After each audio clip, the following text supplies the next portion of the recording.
How to download and install Call of Duty on your mobile device. In this short video, I'm going to show you how to download Call of Duty on your mobile device.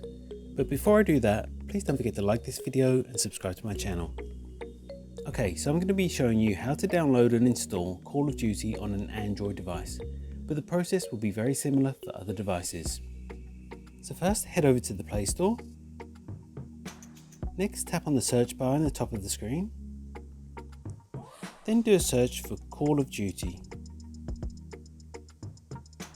In my search results, the fourth one down is Call of Duty Mobile Season 11, so tap on that one. Then next tap on Install. The app will now download and install on your device. This process may take up to a few minutes to complete. If prompted to enter in any usernames or passwords, go ahead and do that, and then wait for the process to be completed. Once completed, tap on the play button, which will then turn green to launch the app, and that's all it takes to download and install Call of Duty on your mobile device. If you found this video helpful, I'd love it if you liked the video and subscribe to my channel. Thanks for watching.